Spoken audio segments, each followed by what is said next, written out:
going to start with what's happening this afternoon, of course, in the House of Lords. And these are live pictures of peers who are discussing the Rwanda safety bill. Looks like one might be asleep in the background there.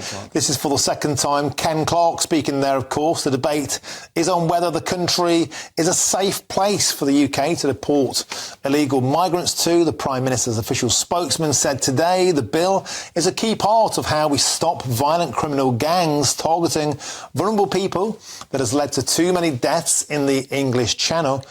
But there's much opposition to Rishi Sunak's plan, with amendments expected to cause huge delays to the legislation. And meanwhile, all of this comes as 388 people crossed the Channel in just 7 small boats over the weekend. According to Home Office figures, taking the total who've made the crossing thus far this year, recall it's only January, to an astonishing 1,057. Now, as expected, the Archbishop of Canterbury, Lord Welby, has voiced his opposition, quelle surprise, to the Rwanda safety bill in the House of Lords this afternoon. And here's a wee snippet of what he had to say. We can, as a nation, do better than this bill.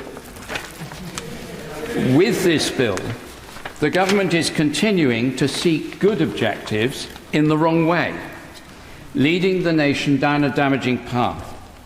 It is damaging for asylum seekers in need of protection and safe and legal routes to be heard. It is damaging for this country's reputation, which it contradicts even as late as last week, where the Prime Minister himself spoke eloquently on the value and importance of international law for this country. It is damaging in respect of constitutional principles and the rule of law. And most of all, my lords, it is damaging for our nation's unity in a time when the greatest issues of war, peace, defence and security need us to be united.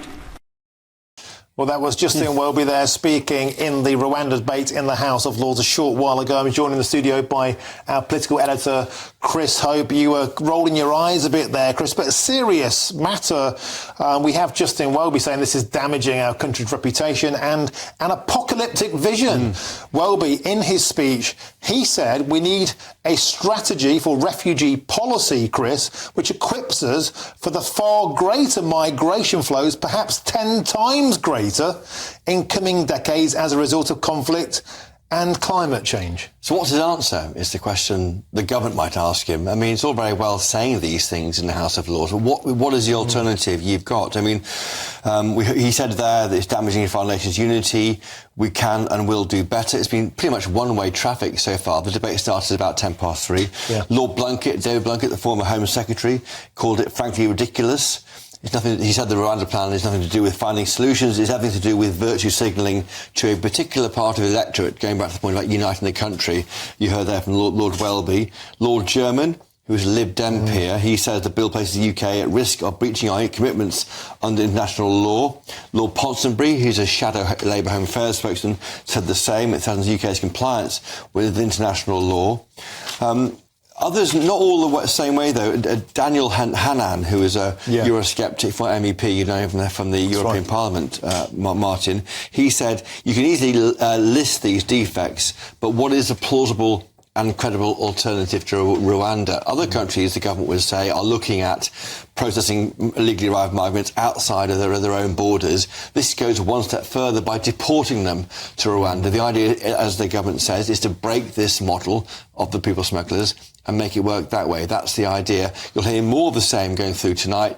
Some defenders of the government will speak. Lord Frost is one, and the Foundation of Migration Watch, Lord Green, Andrew Green, as we knew him when he was active in that organisation, warning about migration going back 2 decades now.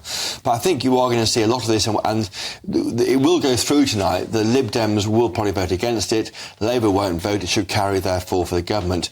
But the strength of feeling bodes ill for the future of this bill as it goes towards the amendment stage in 2 weeks' time.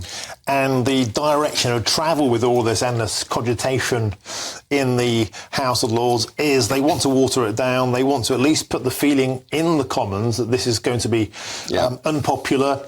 And is all of this, I know I keep saying it, echoing of Brexit? Is this a joined-up way of causing collateral and political damage to Rishi Sunak? Yeah, well, there is risk here. You have got an unelected House defying the elected House of Commons. We have heard from Matt Warman, who's the vice chairman of the One Nation caucus. He's saying that if the bill comes back amended to weaken it, even the left-wing Tories, such as they are, will vote to strengthen it. Maybe not all of them, maybe not Robert Buckland, but most of them will vote behind the government to put it back to where it was and take on this constitutional battle with the House of Lords. I'm going back to Lord Welby there. Some people who go to church might wonder why the unelected bishops are doing this. I mean, I think there are 20 or so bishops appointed each year by the Church of England, and it's maybe an anachronism for some. Iran has clerics deciding law. A few other countries, modern-day countries, have the same. They do get it right sometimes, I think. For example, with highly addictive terminals in super casinos back in the day when it was being pushed through by the Labour government, they opposed it. In fact, the Archbishop of Canterbury opposed it. So clearly they see this as a place where a hill to die on, almost, a battle they have to win. But whether that is seen by the wider country, I'm not sure. OK, Chris Oak, thank you very much. And that debate rolls on. We, of course, will be covering that throughout the evening and reflecting on it tomorrow, of course.